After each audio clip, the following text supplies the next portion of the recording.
Last class में हमने पढ़ा था आहार पाक।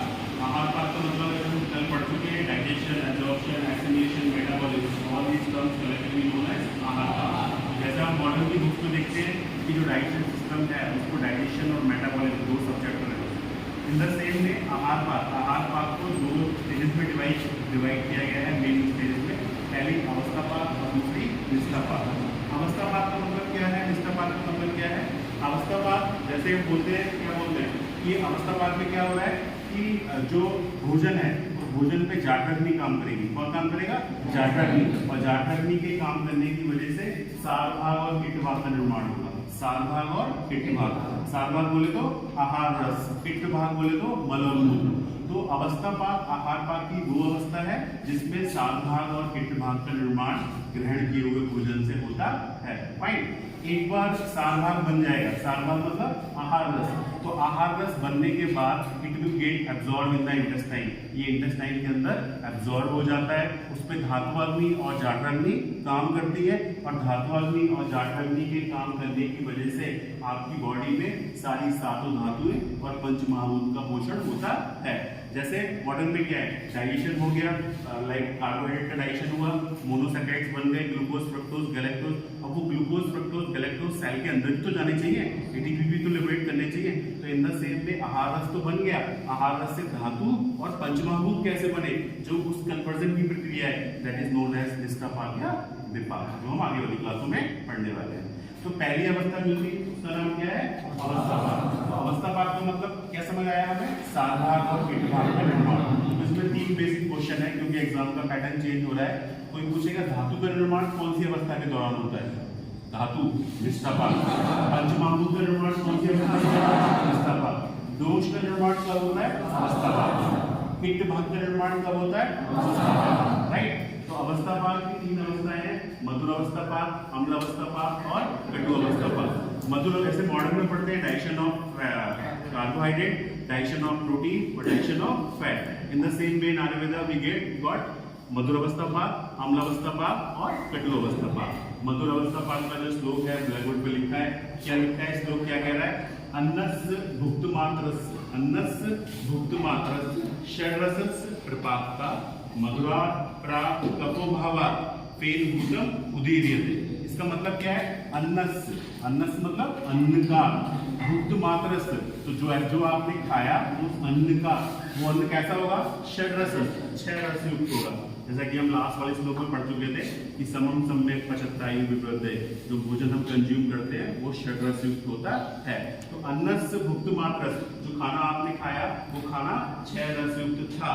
प्रपाकता, प्लस पाकता, तो उसमें से जो डाइजेशन होगा तो सबसे पहला डाइजेशन किसका होगा? श्लोक की सेकंड लाइन है मधुरा प्राक, तो उसमें जो डाइजेशन होगा सबसे पहला डाइजेशन मधुर रस का होगा।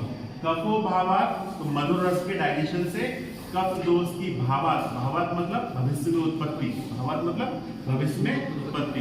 तो मधुर रस के डाइजेशन की वजह से भविष्य में कफ दोष की उत्पत्ति होगी। किस फॉर्म में होगी?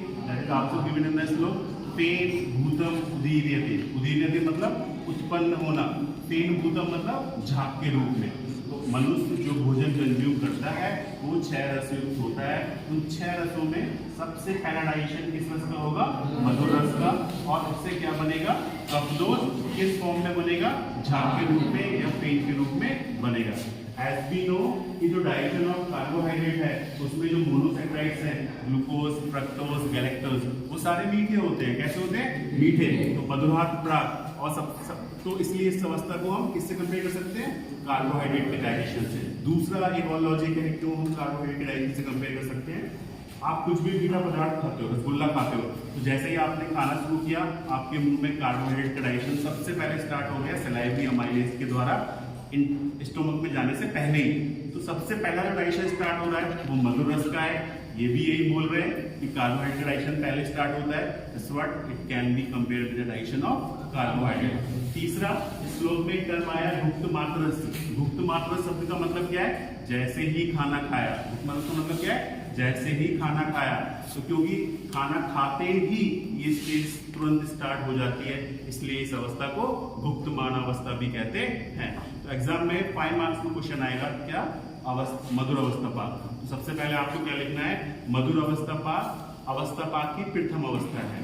आचार्य चरक ने लिखा है, क्या लिखा है, अन्नस्य भुक्त मात्रस्य क्षयरसस्य कृपाता मधुरात् प्राक् कफोभावात् पेनभूतम उदीर्यते।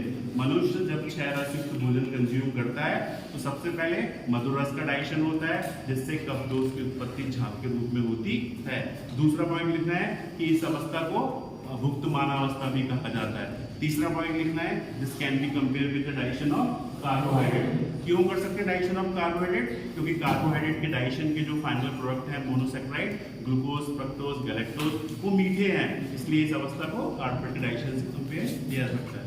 दूसरा कारण क्यों कर सकते हैं, सपोज हमने रसगुल्ला खाया तो रसगुल्ले के अंदर जो स्वीट पदार्थ है, मधुर रस है, कार्बोहाइड्रेट है, उसका डाइजेशन सबसे पहले ओरल कैविटी में ही सलाइवरी अमाइलेज के द्वारा स्टार्ट हो जाता है before going to the stomach. तो क्योंकि वो डाइजेशन सबसे पहले स्टार्ट हो गया, जैसा कि श्लोक में दिया है, भुक्त मात्र रस, जैसे ही खाया वैसे ही स्टार्ट हो गया।